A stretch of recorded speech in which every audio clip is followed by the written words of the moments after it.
It's day 73 of the war in Gaza. The fighting continues. The death toll is rising. More than 1.9 million people have been displaced. And the war seems to have entered a dangerous stage. A stage where gains are hard to come by, but losses are significant. Let's start with the gains. On Sunday, Israel discovered a Hamas tunnel, the largest they have found so far. It was around 4 kilometers long and so wide that even vehicles could drive through it. Israeli forces have released a video. It almost looks like a honeycomb of passageways. The tunnel has ventilation, electricity, sewage facilities, and even communication networks.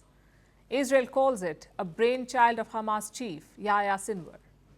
We are going to enter to the biggest tunnel we found in Gaza, the biggest secret of Sinwar, his project, his subterranean tunnel project. We're going to enter. It was a secret that we have revealed that was meant to target the crossing tunnel, the subterranean tunnel constructed by Muhammad Sinwar. This is the Sinwar project tunnel that was meant to do a terror attack. Hamas is said to have spent millions of dollars on this tunnel. The network is massive. And look at the location. The entrance is barely 400 meters from the Erez crossing. That's a border crossing between Gaza and Israel. The crossing that Gazans use to go to work every day. Hamas built a tunnel close to it, just minutes away from Israel. And this is just one tunnel. They may have many more. They have many more, in fact, apparently spread over hundreds of kilometers. These tunnels give Hamas a tactical advantage. They help them in urban warfare, and they make the fight more difficult for Israel. Look at what happened on Friday. There was a clash in Gaza City. Israel was fighting Hamas and facing stiff resistance. Suddenly, 3 men appeared from a building, 3 shirtless men.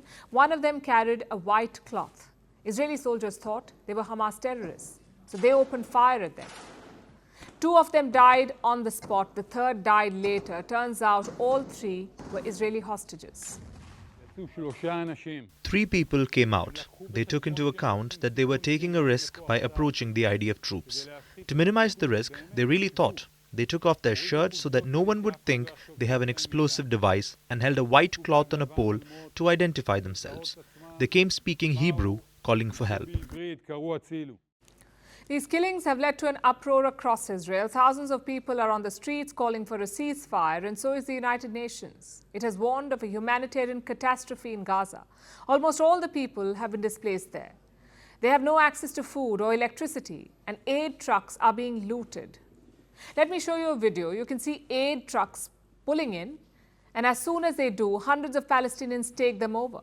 They climb the trucks, looting food and water and running away with whatever they can carry. Shows you how desperate the situation is. There's absolute chaos.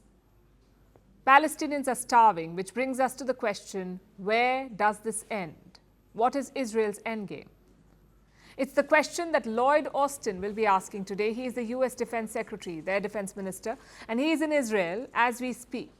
He has 2 things on his agenda: discussing de-escalation of the war and finding ways to secure the Red Sea, because that's where this conflict is spreading, to the Red Sea, one of the most important trade routes for oil and fuel shipments. It is coming under attack. The Houthis of Yemen are attacking ships in the Red Sea.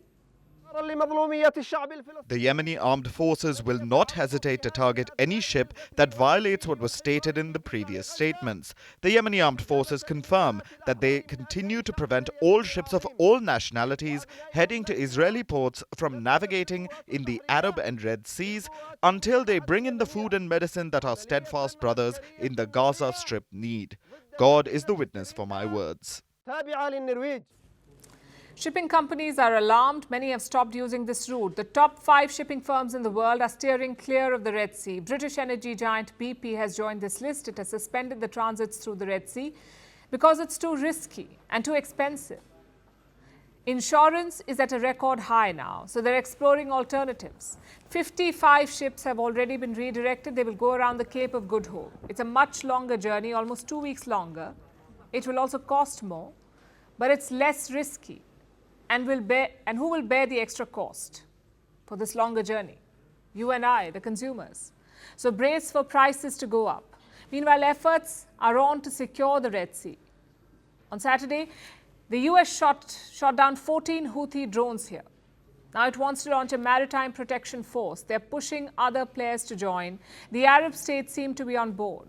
Washington even wants China to join. As expected, Iran does not like any of this. It says such an alliance will be a red line, and if the US launches it, Iran will resist. So while the fighting continues in Gaza, the high seas are also on the boil.